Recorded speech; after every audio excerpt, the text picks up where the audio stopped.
Oke, Assalamualaikum warahmatullahi wabarakatuh. Hai rekan-rekan yang ada di channel Situs Edukasi.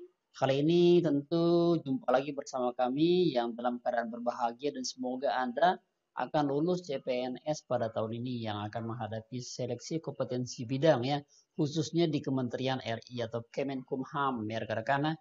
Dan buat Anda yang baru muncul atau baru menemukan channel ini, silahkan di subscribe dulu ya, dikomentari dan di like serta di share agar kami terus bersemangat membuat video-video bermanfaat untuk banyak orang. Oke, tanpa banyak omong rekan-rekan di sini, langsung saja kita akan membahas contoh soal-soal SKB Kemenkumham RI atau Republik Indonesia. Namun sebelumnya kita coba bahas kisi-kisinya. Ya, kenapa kita bahas soalnya, tapi kita harus berdasarkan dengan kisi-kisi Permenpan RB nomor 23 tahun 2019 serta BKN nomor 11 tahun 2019. Nah, di sini kita bisa melihat sesuai dengan Permenpan. Jadi nanti materi SKB fungsional disusun oleh Jabatan Pembina. Selanjutnya materi SKB teknis bersesuaian dan materi SKB dapat berupa teh fisik, bahasa asing, wawancara dan psikotes. Nah, yang kebanyakan kalau Kemenkumham itu lebih dominan dia ke psikotesnya, ke kesehatannya rekan-rekan ya. Oke, kemudian SKB yang menggugurkan harus dicantumkan di masing-masing instansi. Oke, lanjut ke BKN nomor 11 tahun 19 sesuai dengan SK-nya. Jadi dia tugasnya menyusun SKB ke dalam sistem chat. Jadi tergantung, yang terserah. Itu terkadang menggunakan chat untuk SKB-nya, ada juga yang tidak. Itu sesuai dengan formasi yang kita lamar. Untuk Kemenkumham juga begitu.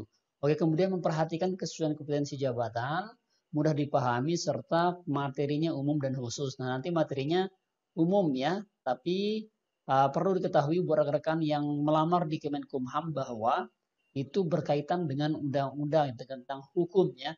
Pelajari tentang hukum semuanya itu insya Allah akan keluar terkait materi SKB Kemenkumham. Oke, tanpa disadari dan tanpa berpanjang lebar rekan-rekan ya, kita lanjut ke soal atau contoh soal SKB Kemenkumham RI tahun 2019-2020. Oke, kita coba poin nomor 1 atau soal nomor 1 kita baca. Ditinjau dari aspek yuridis, proklamasi kemerdekaan memberikan kewenangan kepada bangsa Indonesia untuk mengganti tata hukum kolonial menjadi tata hukum nasional berdasarkan ketentuan pasal 2 aturan peralihan Undang-Undang 1945. Kenyataannya sampai saat ini hukum kolonial masih berlaku. Adakah perbedaan berlakunya hukum kolonial sebelum dan sesudah proklamasi kemerdekaan? Jelaskan. Oke, kita jawab. Jawabannya adalah sebelum proklamasi, hukum kolonial masih berlaku secara utuh, tidak filter, karena masih menganut asas konkordasi.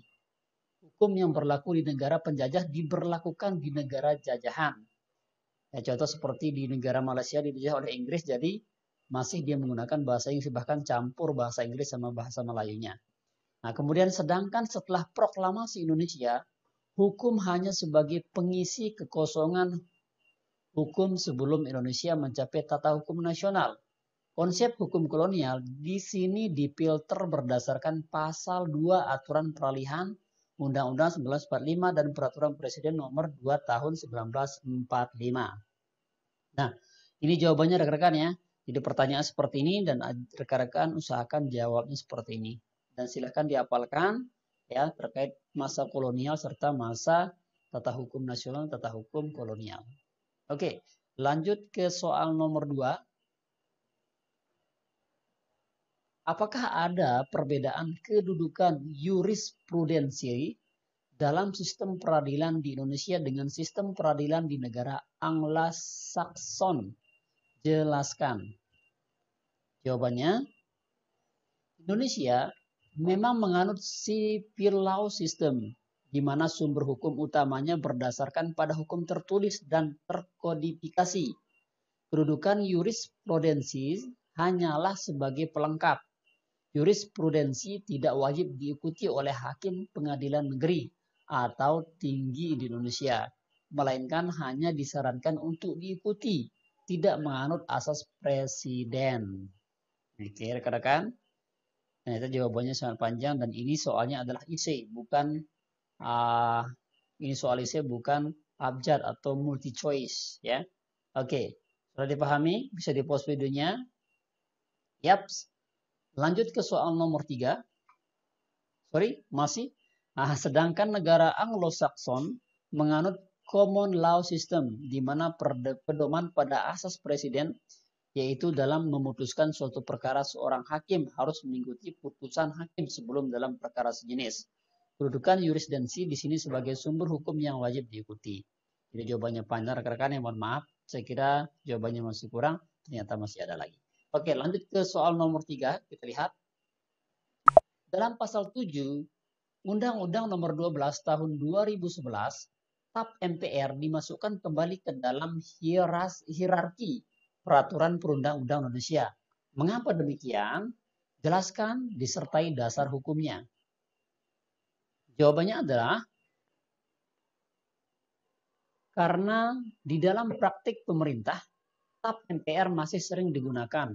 Untuk itulah pemerintah memasukkan lagi ke dalam perundang-undangan. Akan menjadi permasalahan keberlakuannya jika suatu aturan yang di dalam praktiknya masih sering digunakan.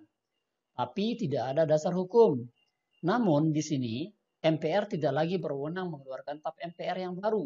Jadi hanya melakukan peninjauan terhadap materi dan status hukum TAP MPR yang masih ada atau yang digunakan. Oke, ini jawabannya. Rekan-rekan, Anda bisa pause videonya dan bisa di copy atau di screenshot dan silakan diingat-ingat TAP MPR. Yaitu nomor 12 tahun 2011. Oke, next. Lanjut ke soal nomor 4. Pada kenyataannya, beberapa hukum positif Indonesia masih menggunakan aturan hukum produk Belanda. Jawabannya, tidak. Karena hukum kolonial yang dipakai mulai dari setelah proklamasi sampai saat ini hanya sebagai pengisi kekosongan hukum sebelum Indonesia mencapai tata hukum nasional. Konsep hukum kolonial di sini tidak semuanya dipakai, melainkan difilter berdasarkan pasal 2 aturan peralihan Undang-Undang 1945 dan Peraturan Presiden Nomor 2 Tahun 1945. Oke. Next, lanjut ke soal nomor 5. Dalam common law system terdapat beberapa kelebihan dan sekaligus kekurangan.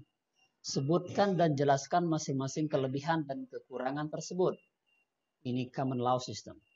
Pertama, kelebihannya, jika ada suatu putusan yang dianggap tidak sesuai dengan perkembangan zaman, hakim dapat menetapkan putusan baru berdasarkan nilai-nilai keadilan, kebenaran, dan akal sehat. Sehingga putusan-putusan yang ada benar-benar sesuai kenyataan dan menyesuaikan perkembangan masyarakat. Kemudian kekurangannya, tidak ada jaminan kepastian hukum. Jika hakim diberi keberadaan untuk penciptaan hukum, dikhawatirkan ada unsur subjektivitasnya. Karena hakim juga manusia yang terkadang ada rasa atau gejolak untuk melakukan tindakan curang. Kelebihan dan kekurangannya terkait yang common law system ya, yang sistem hukum biasa yang maksudnya seperti itu. Yang perlu diingat kekurangan dan kelebihannya. Oke, lanjut ke soal nomor 6. Setelah amandemen Undang-Undang Dasar 1945, terdapat 2 lembaga tinggi negara yang berwenang melakukan judicial review. Terkait dengan kewenangan melakukan judicial review, jelaskan perbedaan di antara kedua lembaga negara yang dimaksud. Oke, kita jawab rekan-rekan ya. Yaps. Jawabannya, MK berhak melakukan pengujian terhadap undang-undang baik secara material maupun formil. Dasar hukum pasal 24C ayat 1 UUD NRI 1945 dan pasal 10 ayat UU MK MA berhak melakukan pengujian terhadap peraturan perundang-undang di bawah undang-undang. Dasar hukum pasal 24A ayat 1 UUD NRI 1945 dan pasal 31 ayat 1 dan ayat 2 Undang-Undang MA.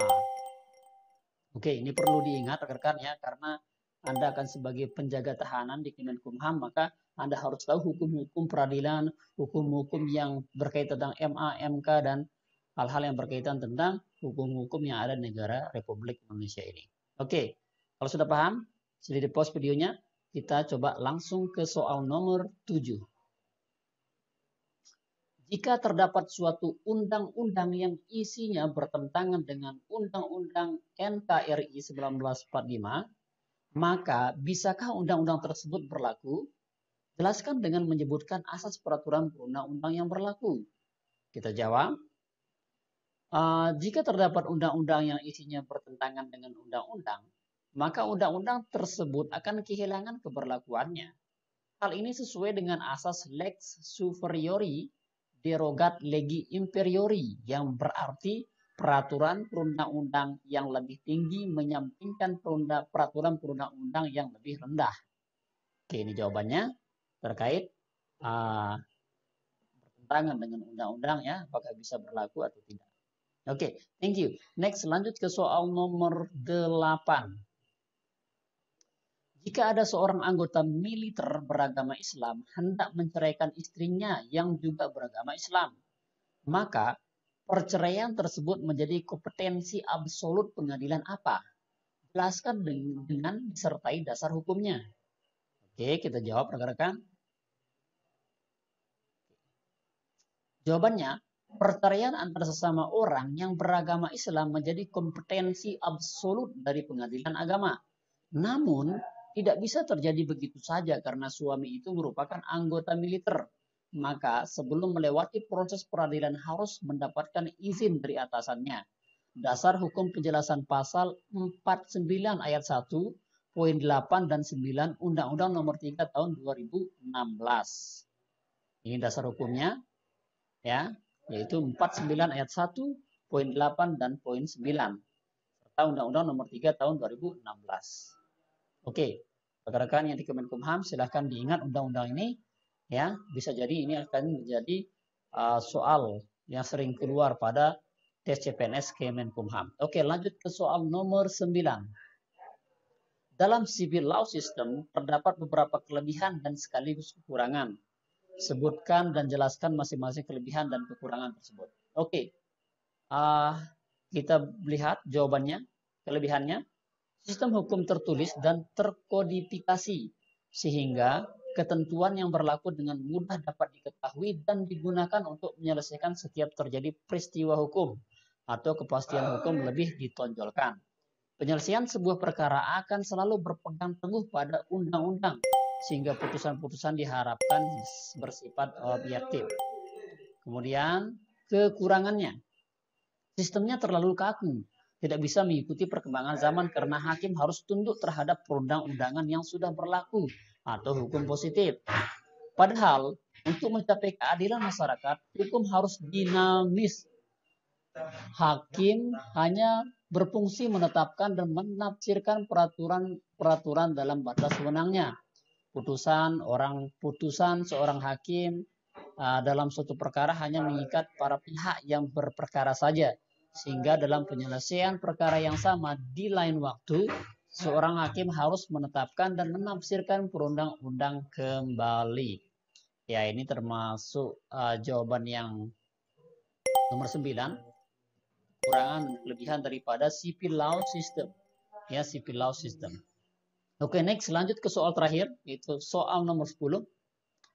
Kita baca, Perpu, ya, peraturan dibuat oleh pemerintah, dalam hal ini presiden ya maksudnya, yang mendapatkan persetujuan dari DPR dalam keadaan yang genting, yang memaksa pemerintah untuk bertindak cepat guna menjamin keselamatan. Kita jawab Perpu dibuat oleh pemerintah, dalam hal presiden ini yang mendapat persetujuan DPR dalam keadaan yang genting, yang memaksa pemerintah dan bertindak cepat guna menjamin keselamatan. Nah, rekan-rekan, sengaja saya kasih jawabannya seperti ini. Ya, soalnya jauh sama. Saya ingin Anda menjawabnya pada kolom komentar. Ya, silahkan jawab pada kolom komentar pada nomor 10 ini. Karena kita hanya melatih ya, jangan sampai kita hanya ingin disuapi saja, tapi saya ingin Anda menjawabnya pada kolom komentar terkait Perpu dibuat oleh pemerintah ini ya. apakah menjamin keselamatan atau tidak ya ketika ada kejadian-kejadian atau peristiwa yang sangat genting di lembaga-lembaga pemerintah tertinggi Indonesia. Oke, kemudian buat Anda yang belum subscribe silahkan subscribe dulu. Ya, buat Anda yang belum like silahkan like serta share video ini ya. Dan yang subscribe kami doakan semoga lulus tahun ini dengan nilai tertinggi pada SKB dan tentu dapat membahagiakan orang-orang yang kita sayangi. Dan rekan-rekan buat Anda yang ingin mendapatkan pembahasan khusus atau pembahasan lebih lengkap lagi, silahkan tinggalkan emailnya di kolom komentar. Kami akan kirimkan lewat email. Buat Anda yang juga ingin mendapatkan soal SKB sesuai jurusan Anda, silahkan di request saja. Tinggalkan emailnya di bawah. Oke, thank you, syukron semuanya. Sekian, assalamualaikum warahmatullahi wabarakatuh.